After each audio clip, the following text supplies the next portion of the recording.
আসসালামু আলাইকুম বন্ধুরা, ওয়েলকাম টু জান্নাত কুকিং চ্যানেল। আমার আজকের রেসিপি গরু মাংস কষা।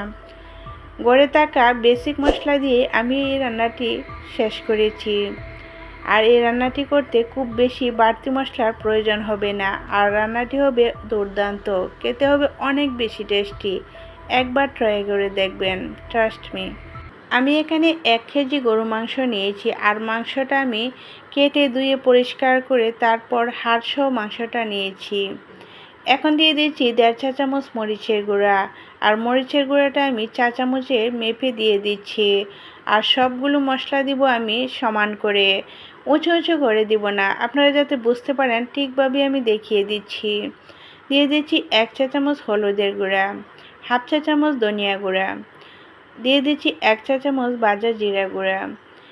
ধনিয়া গুঁড়া যদি বেশি করে দেওয়া হয় তাহলে কিন্তু মাংসের কালারটা দেখবেন ফ্যাকাশে হয়ে যায়। দিয়ে দিচ্ছি স্বাদ মতো লবণ, এখানে আমি 1 চা চামচ লবণ দিয়েছি। আর দিয়ে দিচ্ছি আদা রসুন বাটা 1/4 কাপ। সব কিছু এখন আমি মাংসের সাথে ম্যারিনেট করে নেব। এই মাংসটা আমি ম্যারিনেট করে 20 মিনিট রেস্টে রেখে দেব।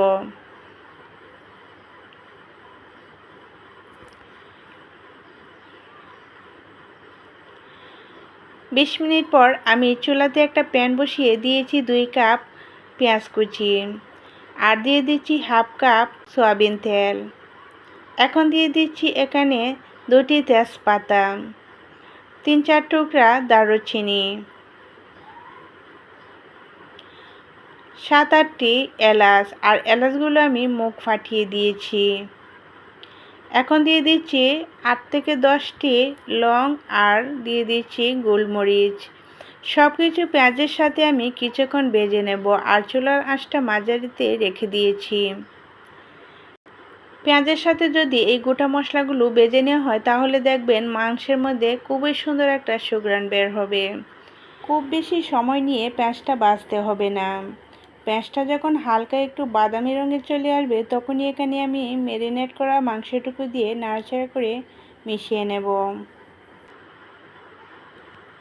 এখন আমি এখানে দিয়ে দিচ্ছি ম্যারিনেট করা মাংসটুকু, আর বাটিটা ধুয়ে অল্প একটু পানি দিয়েছি, খুব বেশি পানি না এখানে, কিন্তু আপনারা হয়তো দেখেই বুঝতে পেরেছেন। প্রথম অবস্থায় খুব বেশি পানি দেওয়া যাবে না। এখন আমি খুব সুন্দর করে মিশিয়ে নিচ্ছি, আর চুলার আঁচটা মিডিয়াম টু লোতে রেখে দিয়েছি, একেবারে কমিয়ে রাখা যাবে না।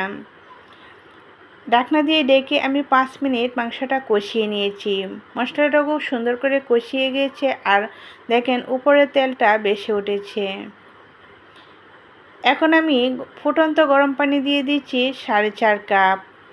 মেপে মেপে একবারে 4.5 কাপ পানি আমি ফুটন্ত গরম করে তারপর এখানে ঢেলে দিয়েছি।